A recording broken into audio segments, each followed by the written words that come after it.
ഏറ്റവും വലിയ മണ്ടത്തരം എന്താണെന്നറിയോ നിങ്ങൾ എല്ലാവരും ചെയ്യുന്നത്? നിങ്ങളുടെ നേതാക്കന്മാരെല്ലാവരും സംസാരിക്കുന്നത് ഒരേ നാവ് കൊണ്ടാണെന്ന് തോന്നുന്ന പോലെയാണ് ഞങ്ങൾ സാധാരണ ജനങ്ങൾ മനസ്സിലാക്കുന്നത്. എല്ലാവരും വന്നിട്ട് ഈ ക്യാമറയുടെ മുമ്പിൽ പറയുന്നത് ഒരേ രീതിയിലാണ്.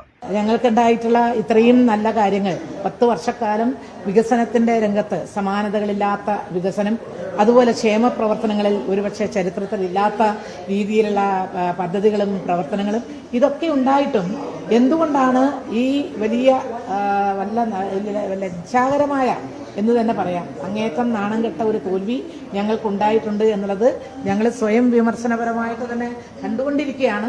എന്റെ പൊന്നു ടീച്ചറെ, നിങ്ങൾ ഇങ്ങനെയൊക്കെ പറയുന്നതുകൊണ്ടാണ് ഞങ്ങളെ പോലുള്ള സാധാരണ ജനങ്ങൾക്ക് നിങ്ങളോടൊരു വെറുപ്പ് തോന്നുന്നത്. എന്താണെന്നറിയോ? ഈ ക്ഷേമ പ്രവർത്തനങ്ങള്, വികസന പ്രവർത്തനങ്ങൾ എന്ന് പറയുന്നതല്ലാതെ ഇതെന്താണെന്ന് ചോദിച്ചു കഴിഞ്ഞാൽ ഇത് ആർക്കും അറിയില്ല.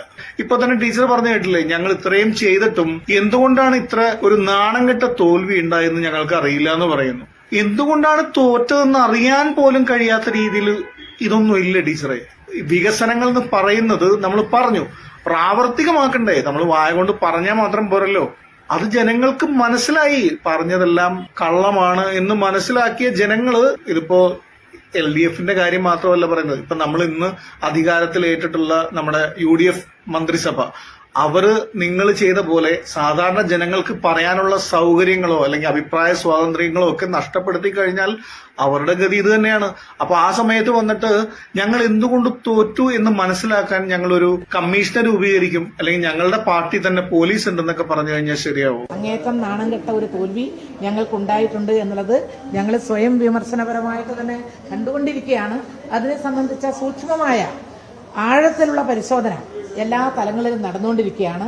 നമ്മൾക്ക് പറ്റിയ തെറ്റ് മനസ്സിലാക്കാൻ ശരിക്കും പറഞ്ഞാൽ നമ്മൾക്ക് തന്നെ അതിനുള്ള കഴിവ് വേണം, അല്ലെങ്കിൽ മറ്റാരെങ്കിലും പറഞ്ഞാൽ അത് മനസ്സിലാക്കാനുള്ള ബുദ്ധിയും വിവരവും ഒക്കെ വേണം. മനസ്സിലാകാതെ ഒന്നുമല്ല, ആരും അങ്ങനെ ബുദ്ധിയില്ലാത്ത ആൾക്കാരൊന്നുമല്ലല്ലോ. പക്ഷെ ജനങ്ങളെ വിഡ്ഢികളാക്കി ഇങ്ങനെ മുന്നോട്ട് പോകാമെന്ന് വിചാരിച്ചാൽ ഇനിയുള്ള കാലത്ത് അത് നടക്കില്ല ടീച്ചറെ. ജനങ്ങളെ പറ്റിച്ചുകൊണ്ട് മുന്നോട്ട് പോകാനായിട്ട് പറ്റില്ല. പിന്നെ ടീച്ചറെ, ഈ ഏറ്റവും വലിയ മണ്ടത്തരം എന്താണെന്നറിയോ നിങ്ങൾ എല്ലാവരും ചെയ്യുന്നത്? നിങ്ങളുടെ നേതാക്കന്മാരെല്ലാവരും സംസാരിക്കുന്നത് ഒരേ നാവ് കൊണ്ടാണെന്ന് തോന്നുന്ന പോലെയാണ് ഞങ്ങൾ സാധാരണ ജനങ്ങൾ മനസ്സിലാക്കുന്നത്. എല്ലാവരും വന്നിട്ട് ഈ ക്യാമറയുടെ മുമ്പിൽ പറയുന്നത് ഒരേ രീതിയിലാണ്.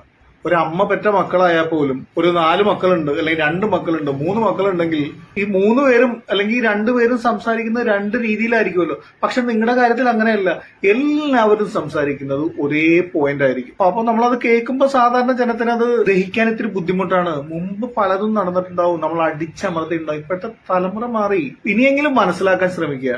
നമ്മൾ എന്തുകൊണ്ട് തോറ്റു എന്നുള്ളത് ഒന്ന് ആലോചിച്ചാൽ മനസ്സിലാവും. അല്ലാതെ എന്താണ് ഞങ്ങൾ ഇത്രയും നാണം കെട്ട തോൽവി ഞങ്ങൾക്ക് ഉണ്ടാകാനുള്ള ഒരു കാരണം, എത്ര ആലോചിച്ചിട്ടും പിടികിട്ടുന്നില്ലല്ലോ എന്നൊക്കെ പറഞ്ഞു കഴിഞ്ഞാൽ അപ്പൊ പിന്നെ തോൽക്കേണ്ടതാണ്. കാരണം നമ്മൾ ചെയ്ത പ്രവൃത്തി എന്താണ്, ചെയ്യേണ്ടിയിരുന്നത് എന്താണെന്ന് പോലും മനസ്സിലാക്കാൻ പറ്റാത്ത ആൾക്കാരാണെങ്കിൽ ഒരു സംസ്ഥാനം ഭരിക്കാൻ യോഗ്യരല്ല എന്നല്ലേ എന്റെ അർത്ഥം. സന്ദേശം സിനിമയിൽ പറയുന്ന പോലെ ഇത്രയും വാചക കസർത്തൊന്നും കാണിക്കണ്ട. ഈ എന്തുകൊണ്ട് നമ്മൾ തോറ്റു അതിനുള്ള ഉത്തരം പറഞ്ഞാൽ മതി എന്ന് പറയുന്ന പോലെ അതിനുള്ള ഉത്തരം ജസ്റ്റ് ഒന്ന് ആലോചിച്ചാൽ കിട്ടും. പിന്നെ നിങ്ങളുടെ പഴയ രീതി ഉണ്ടല്ലോ, ആ പാറ്റേണൊക്കെ ഒന്ന് മാറ്റിപ്പിടിക്കണം. ജനങ്ങളെ വിഡ്ഢികളാക്കി മുന്നോട്ട് പോകാൻ പറ്റില്ല.